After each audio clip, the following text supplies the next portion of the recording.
So what was the first thing that we did yesterday?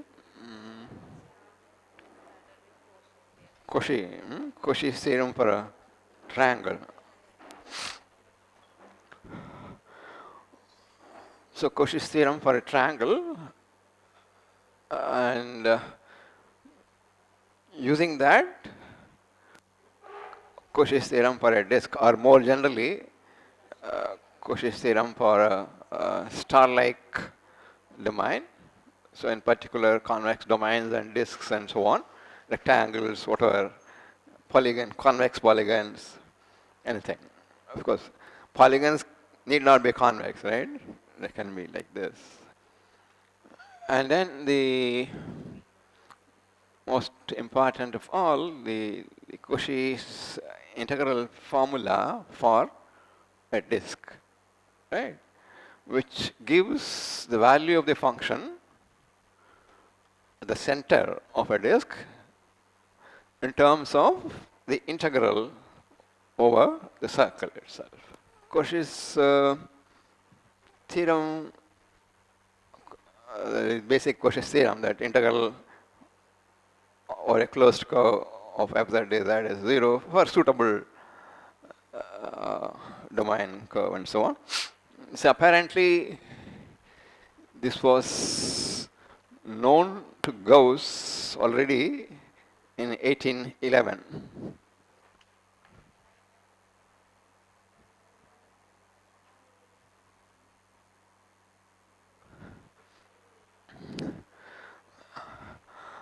Gauss mentions this in a letter that he wrote to Bessel in 1811. You have heard of Bessel, right? Bessel's functions, Bessel's inequality, and such things. He was also a German mathematician.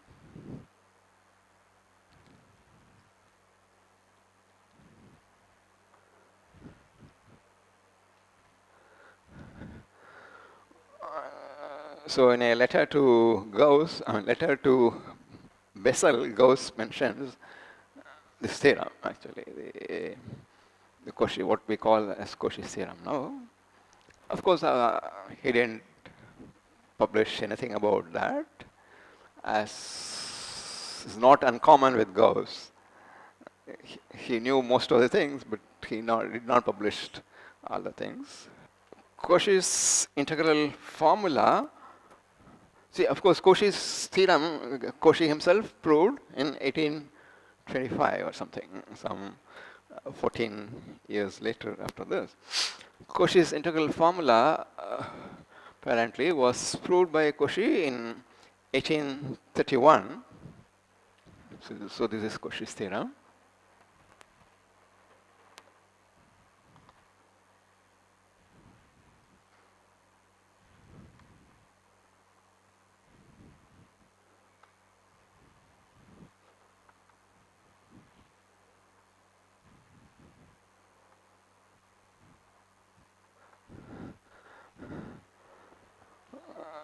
When Cauchy was in Turin, that city called Turin, in Italy. So Cauchy was in exile at that time in Italy, apparently. So the integral formula was obtained by him at that time. See, Cauchy has had a lot of political career this way, that way, and so on. He was Napoleon's scientific representative in Egypt when Napoleon invaded Egypt, and so on and so forth. There are a lot of things, political things about Cauchy. We'll not go into all that anyway. So in 1831, apparently he was in exile in Turin. I don't know for what reason, but anyway. This theorem was proved in 1831, the Cauchy's integral formula. So this is essentially the result on which all further developments of complex analysis rests. The Cauchy's integral formula, the power series expansion, and so once you have power series expansion, all the other consequences, all basic things about analytic functions. So Cauchy's integral formula is essentially the starting point of more or less the whole development of basic complex function theory. So what was Cauchy's integral formula?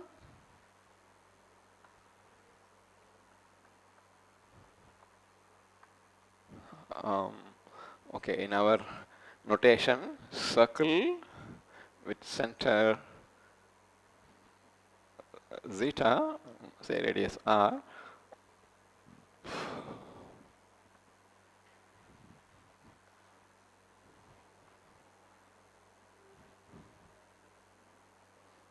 right? So this is mod z minus zeta equal to r.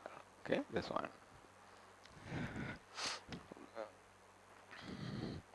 Circle lying inside your domain of definition.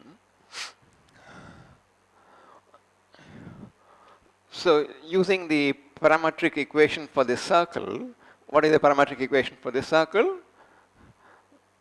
That equal to zeta plus r e power it.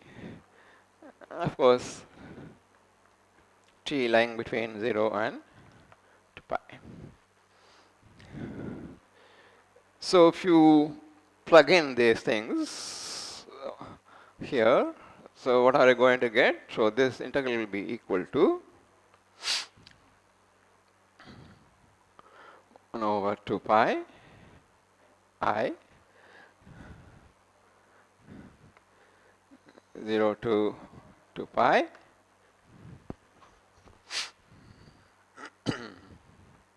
f of, so you can write this as zeta plus r e power it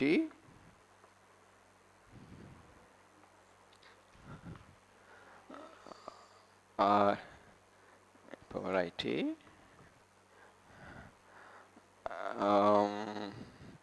I r power it dt. So what do we end up with? 1 over 2 pi 0 to 2 pi f of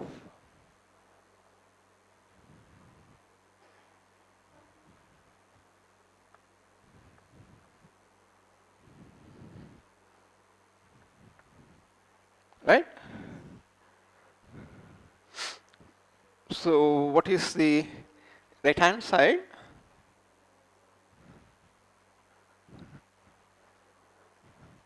It's the average value of the function over the circle, right? The measure of this is 2 pi, so you are dividing by that 2 pi here.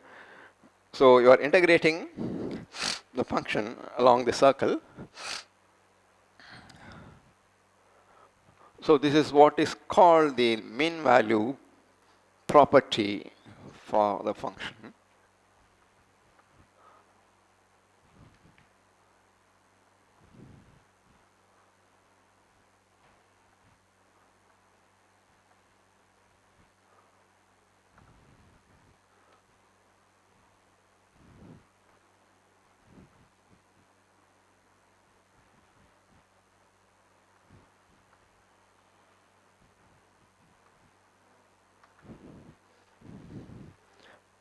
Mean means average, right?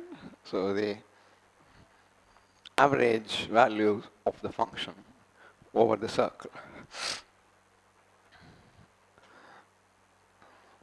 Of course, once you have this mean value,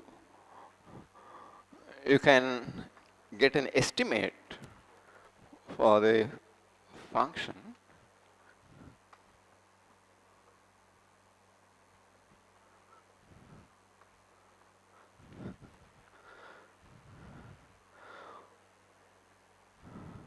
Modulus of f zeta is less than or equal to what now? You can take the modulus inside there. I mean, so maximum of the function over the circle times 1 over 2 pi, 0 2 pi.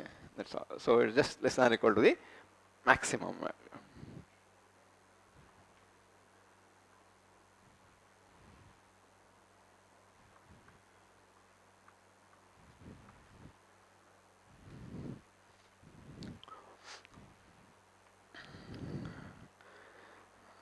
So the value at the center of the circle is dominated by the maximum value on the boundary, right? So this is the center of the circle. So here you are taking supremum over the boundary of the circle. So this in a way reflects something that we are going to see later on, what is called the maximum modulus principle. So the maximum is attained only on the boundary, not in the interior.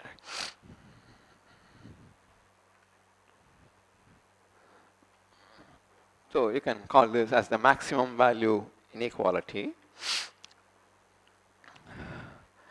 You can, so this is what we have for the center. Actually, with a little twiddling, we can get it for all points inside the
circle. See.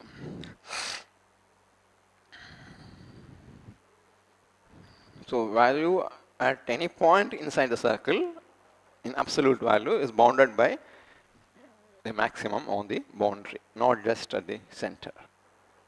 So let's again start with the Cauchy integral formula, and see what we can get from that.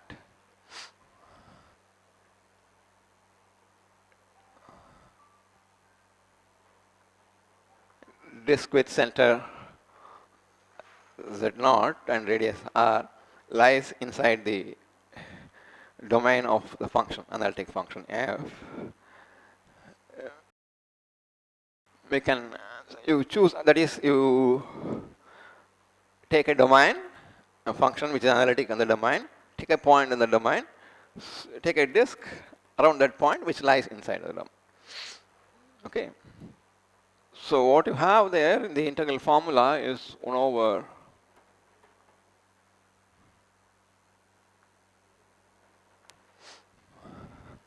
so using this, I want to get something around Z0 as a power series. This is what we are going to do now. So the result was promised in the first class itself. Right? Any analytic function has a local power series expansion. That's what we are going to get. I'm not stating the result as such to start with, but let's see what we get. Essentially, what we are going to use is the geometric series. What is the geometric series? What do we know about it?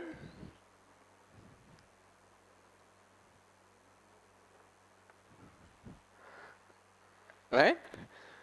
This converges provided mod z less than 1.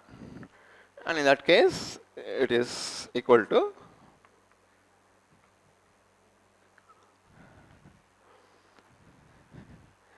This is what we are going to use.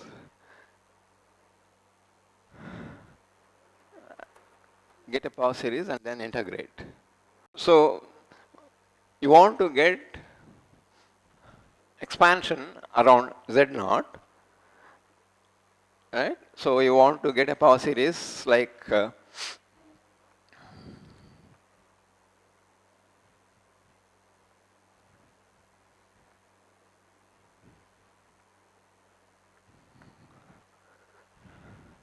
which is valid in some neighborhood of Z naught.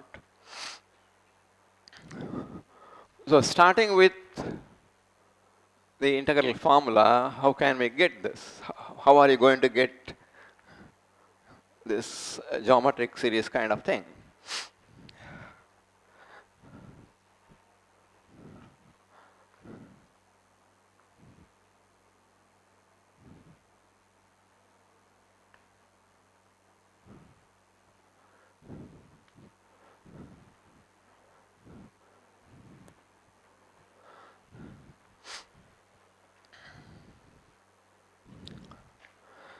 You want something with absolute value less than 1.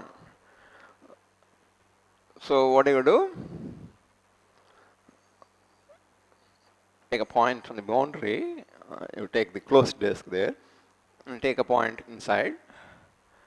So this distance divided by that distance is going to be less than 1. And you are going to get the, use the geometric series to get an expansion and then integrate. So, so how are you going to get that? So what you have is this, if you apply the integral formula for this disk there, you are going to get, so, so Z is a point on the circle, let's say, and you have zeta inside, take a point zeta on the inside the circle. So how are you going to get that now? You have to introduce zeta, right? You have Z and Z varies on the circle, Z naught is here at the center. You take any point zeta in the interior of the circle. So how do you introduce zeta somewhere? So that you will get something like zeta minus Z naught over Z minus Z naught, right? So that the absolute value will be less than 1. Starting with this, we have to do something, a suitable way, introducing zeta. So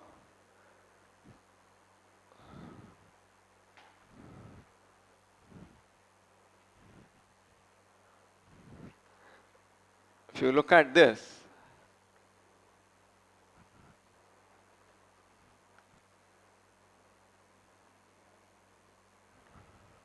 zeta minus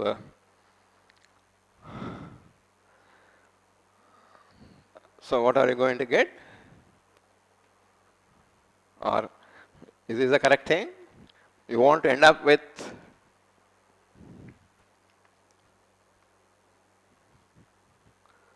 right? Zeta is a point inside, so you have to get a power series like that to any interior point of the disk. So add and subtract something. What is the correct thing to do?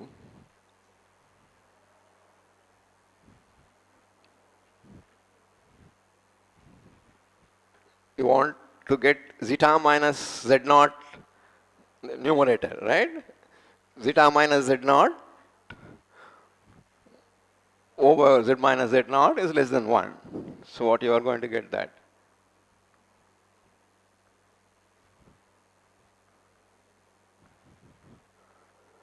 So this is less than 1. So you have to get this one. 1 minus this, right? So that you will get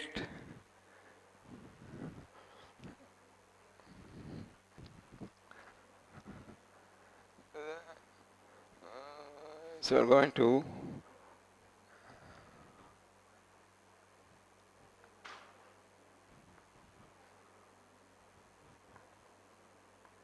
So you're going to expand this.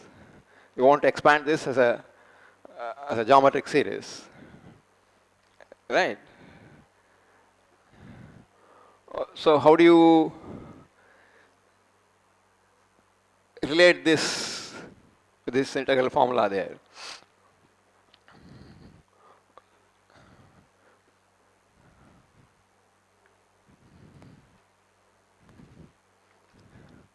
This will be what?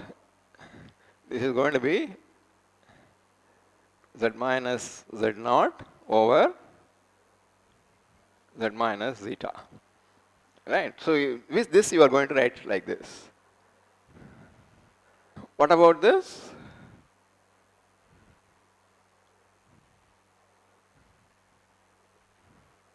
You want to integrate, right? So what do? You must say something. Otherwise I can just write the whole thing in 2 minutes and go away. Okay?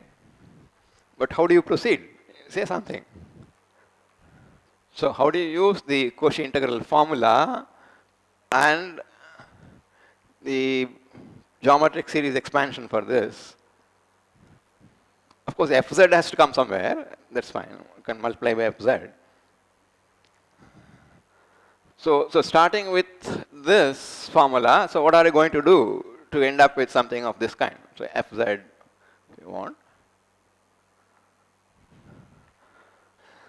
So all that we are going to do is to get the geometry expansion there and then integrate. You know, this series here, the geometric series, this is the circle of convergence.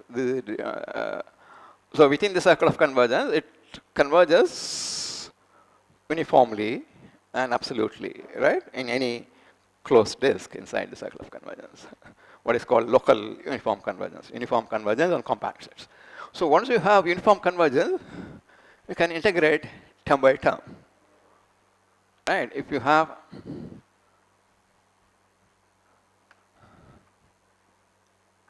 if this converges uniformly on compact subsets of disk or whatever, so on the disk, on the circle, you can integrate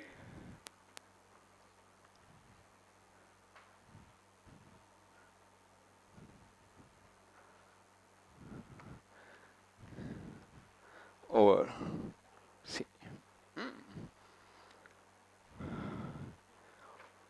This, of course, you must have proved it for the real case, right? But the same thing is true in the complex case, no different, right? See, Oliver real analysis, whatever you did, the important thing is the domain lies in R, an interval or whatever. But functions, you can take even complex valued function, that everything goes through there for complex valued functions as well. Whether the functions are real valued or complex valued, it doesn't matter. Okay? So whatever you proved about real valued functions in your real analysis, also true for complex valued functions on an interval.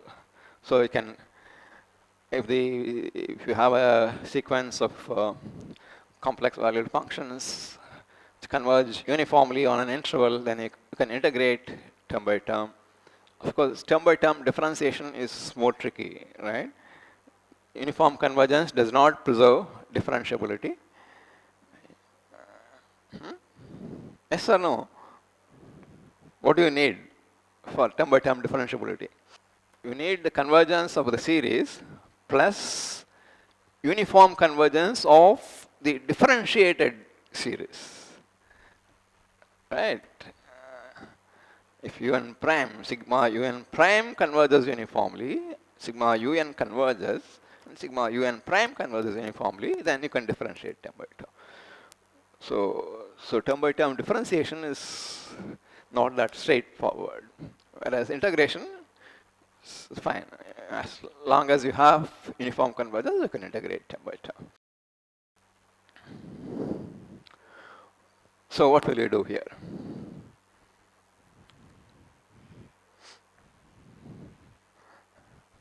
Okay, let me state the theorem if you want. Suppose f is analytic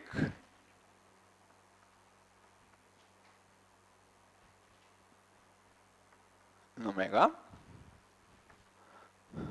and z naught is in omega. Then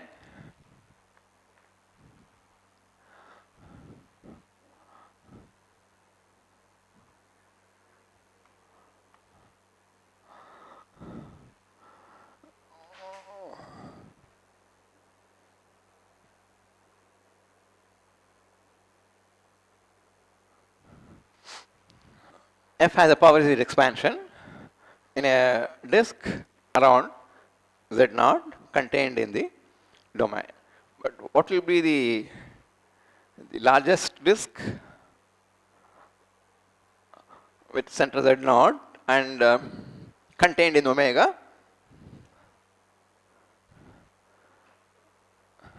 What will be the radius of that disk? The largest disk with center z naught and contained in omega, what will be the radius of that? Yeah, so what you do is look at the distance of any point from z naught to the boundary point. So look at the boundary points and look at the distances to z naught. You take the minimum of this or the infimum of that. Is it infimum or minimum? Minimum exists? When does infimum becomes a minimum? And infimum is attained, which is a minimum, right? So you have compact sets. The closed curves are all compact, so distance is minimum. Distance is a continuous function. So the largest circle with center z naught and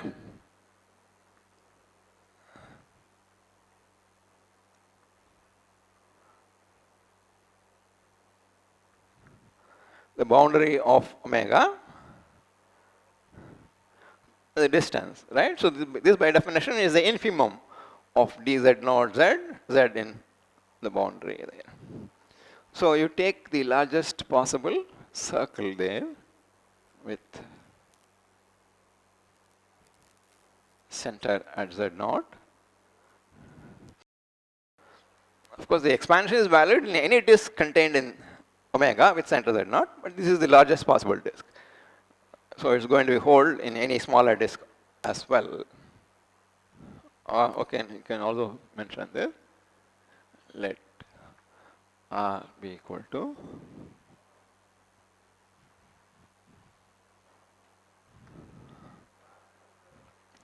R, of course, a better thing would be, see, omega to start with may not be even bounded, right? Omega can be the whole plane. So, so maybe it's better to state the thing as you take R such that the disk it sends out, and if that disk has infinite radius, so it's going to be the whole plane, right? So the function is going to be an entire function in that case, and so on.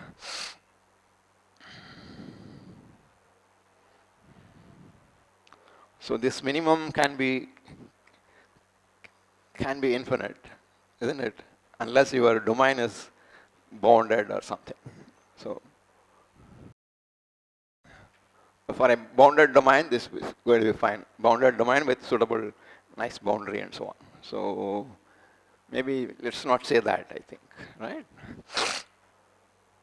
So let R greater than 0 be such that disk with center z naught and radius R is contained in omega. Then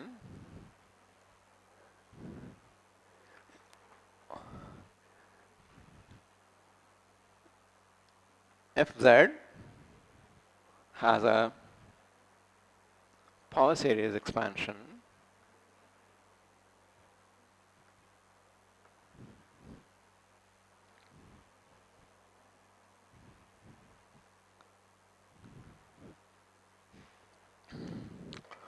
so this is the local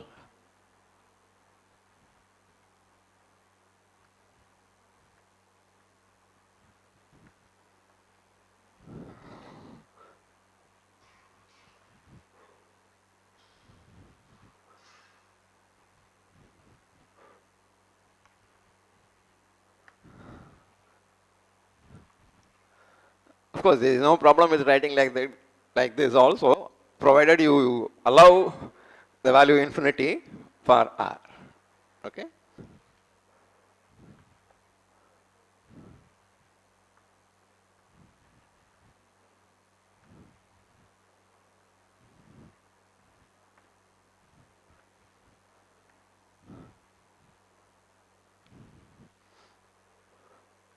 In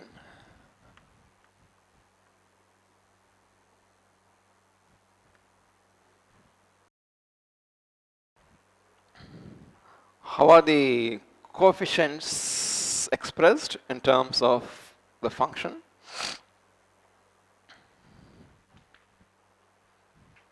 We have seen this long back when you looked at power series, right?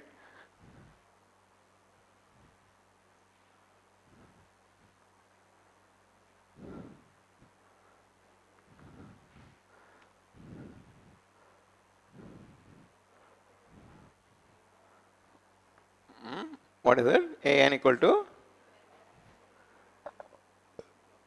Fn, right? Fn z naught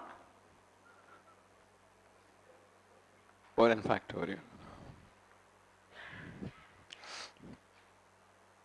So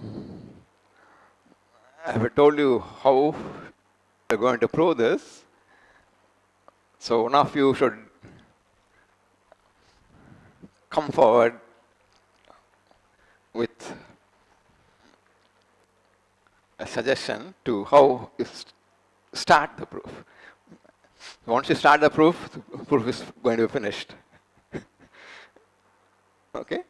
You're going to start with the Cauchy integral formula and use the geometric series, integrate the series. That's all we are going to do. So you have to tell me what exactly you are going to do, right? What the what do you do? How starting with the Cauchy integral formula, you are going to end up with the geometric series. Okay.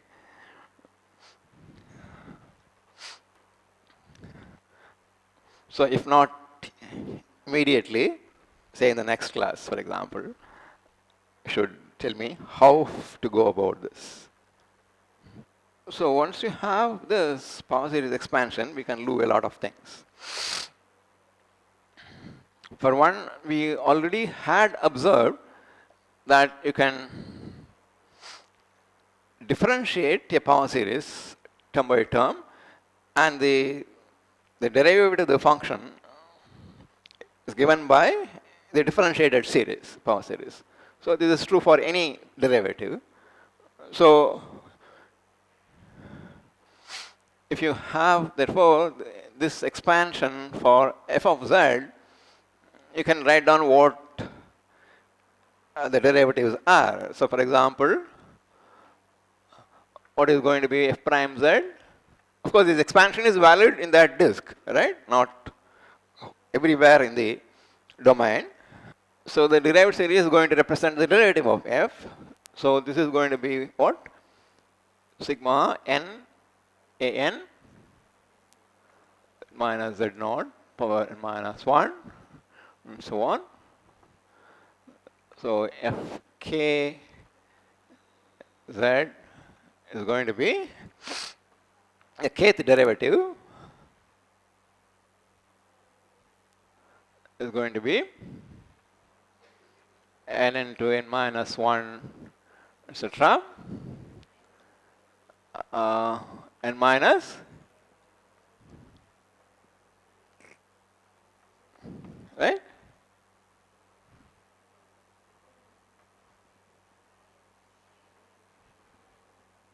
Power n minus k. Hmm? Oh, an, of course, yeah.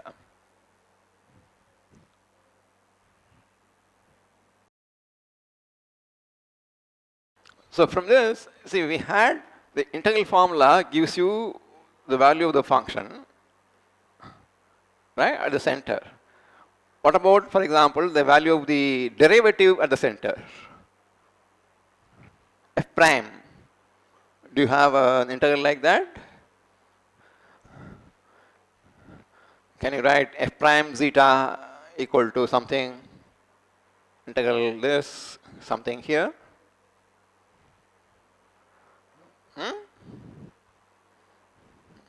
Once you see for the first derivative, then you can see for all other derivatives. So what is f prime zeta here in the integral formula? Do you get anything from what we have said here?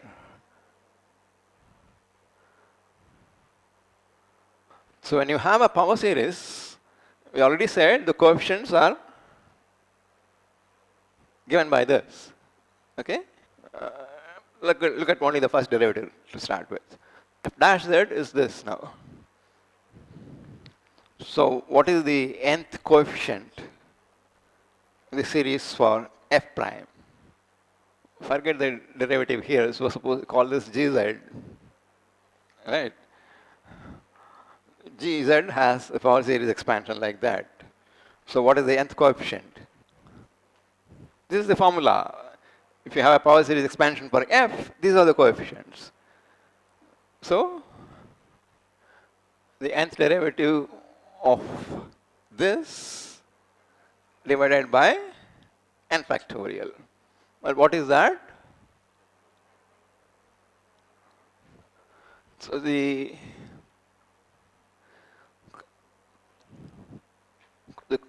what is an here? The coefficient of the nth power. Okay.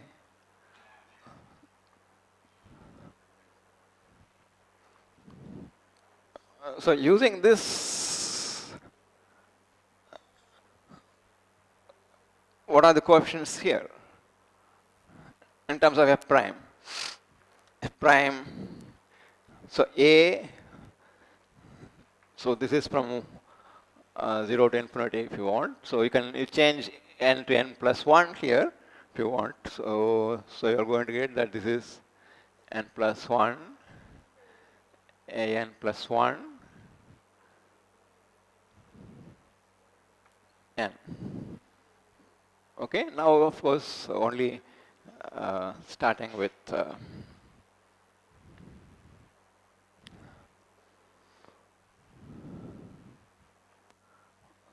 it's from 0 to infinity. So what is n plus 1 times a n plus 1? So that is the coefficient of the nth power now. So what is that equal to? According to this formula. So n plus 1 a n plus 1 is, by definition, the nth derivative of that function here. So which means nth derivative of f prime.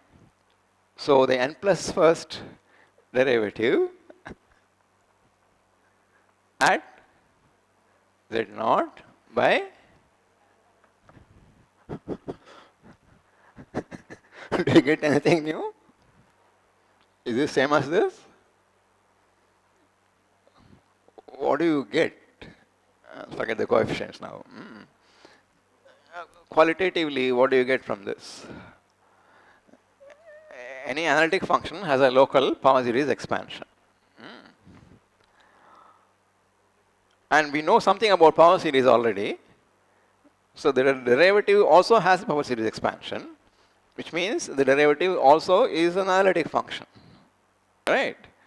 So the derivative of an analytic function is again analytic function, the same uh, domain. Okay?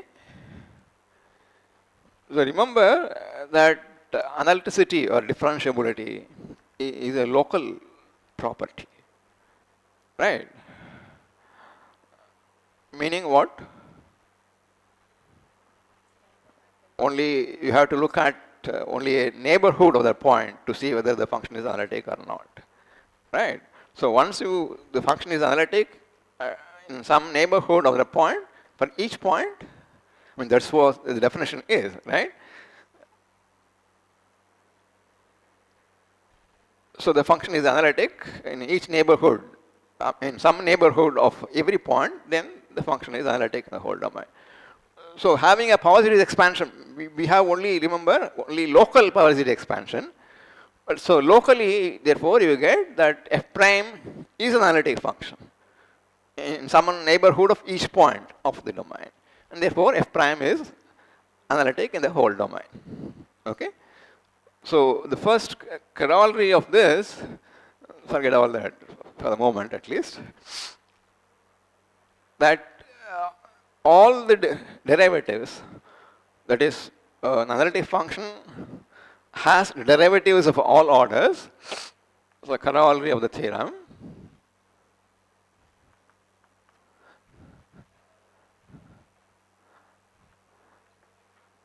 An analytic function in a domain has derivatives of all orders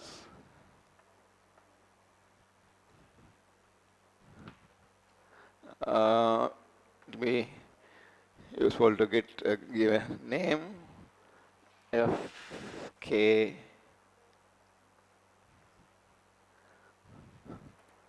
has derivatives fk of all orders and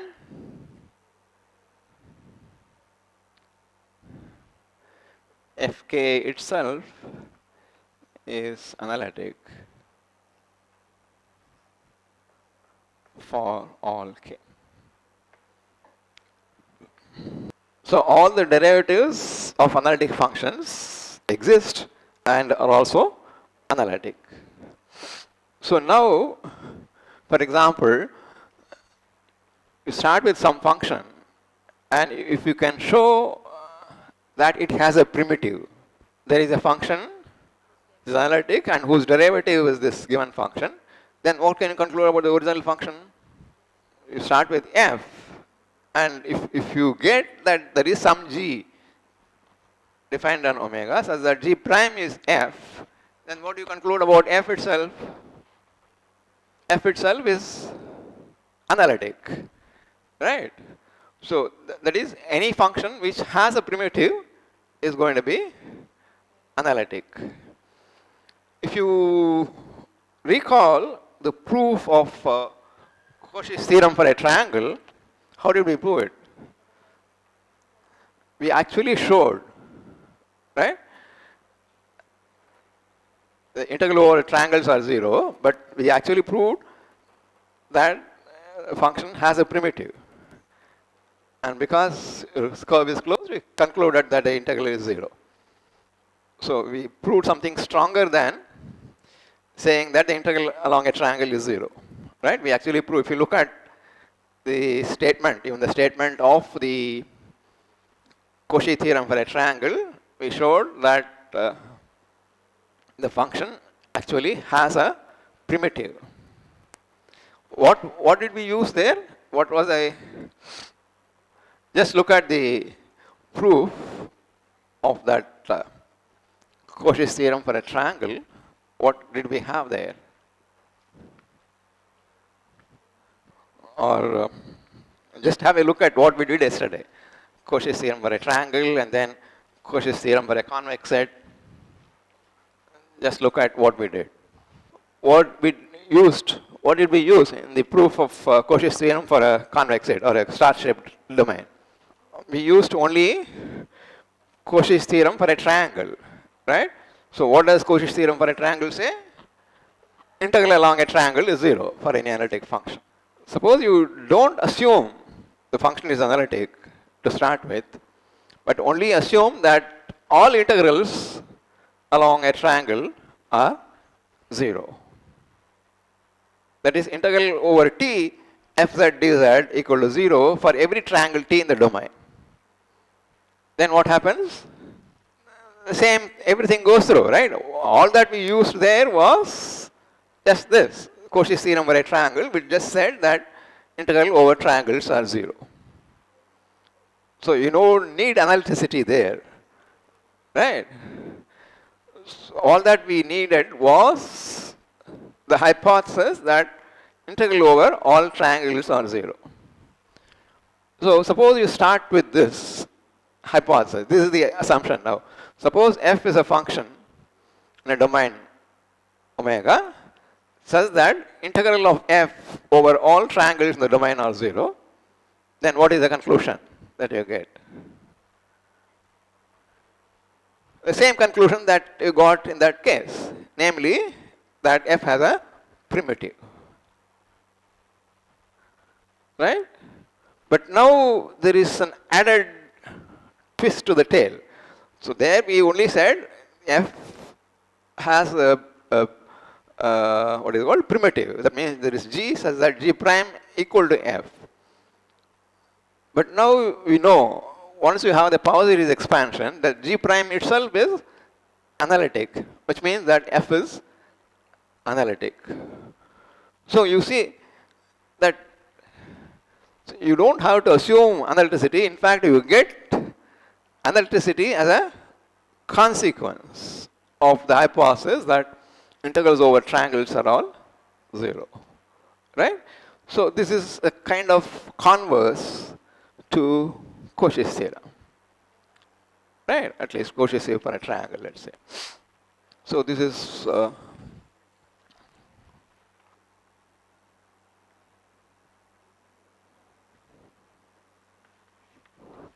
called Morera's theorem.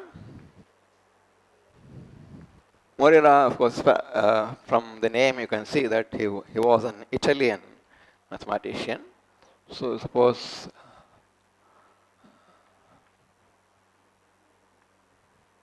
f is continuous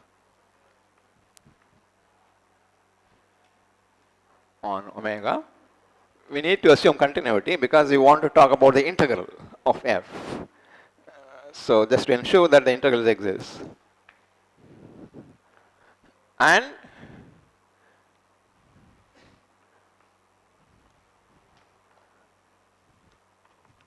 equal to 0 for all triangles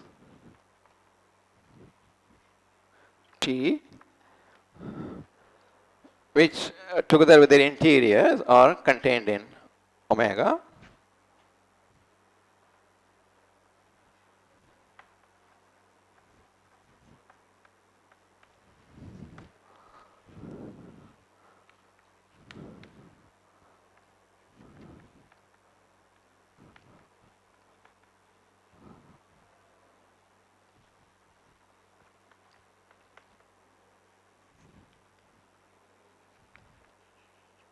Then the conclusion is that f is analytic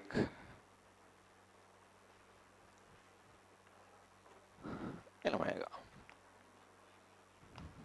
So essentially, we don't have to write any proof because we just have to repeat the proof that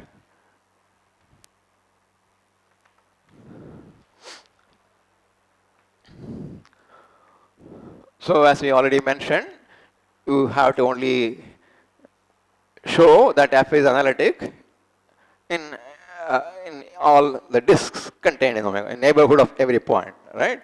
So take any disk inside omega, you show that f is analytic in that disk. A disk is convex, so the same argument that we gave, that proof of Cauchy's theorem, goes through. Okay? So it suffices to show that f is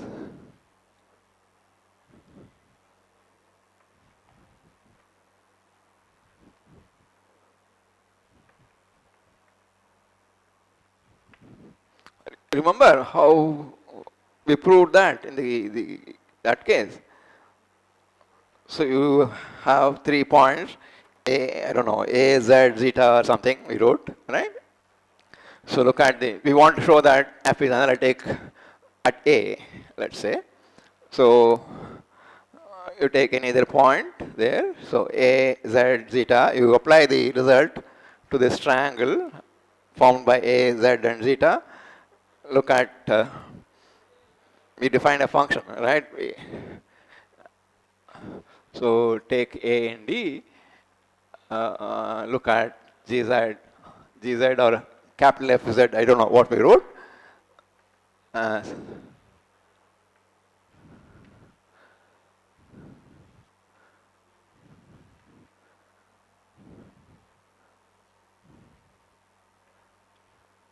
this was a function that we took. We showed that this is analytic and the derivative is f at A, right? So you just reproduce that proof now, okay? So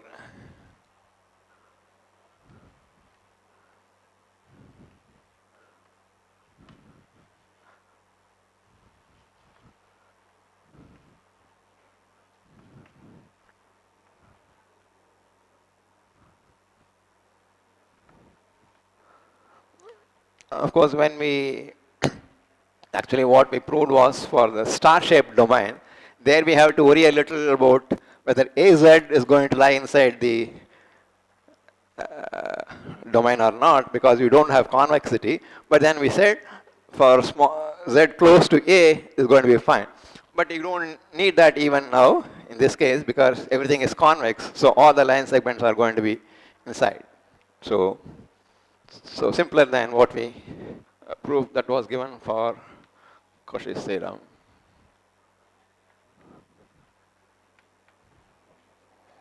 for a convex set or a star-shaped set.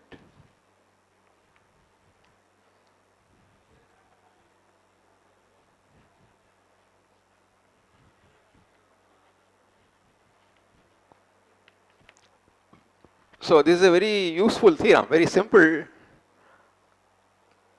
converse of Cauchy's theorem, so to say, but it is very useful in many situations to conclude analyticity. Okay. So what do you conclude now? To get what?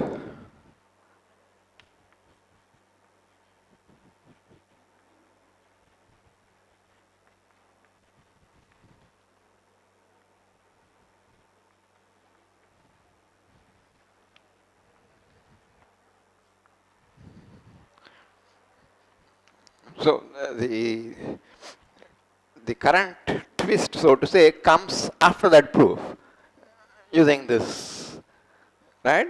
G prime itself is analytic, so F is analytic.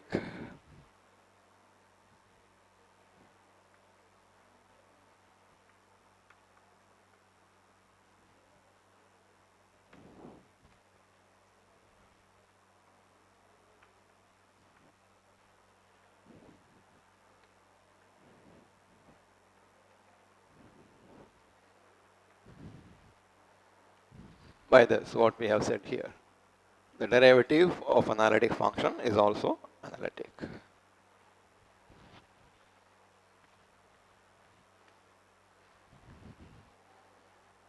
So to show that something is analytic in a domain, all that you have to show is that if you invoke Morera's theorem, just to show that integrals along all triangles are 0.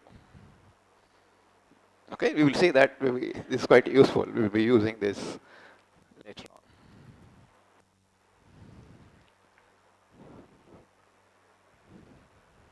Break one more.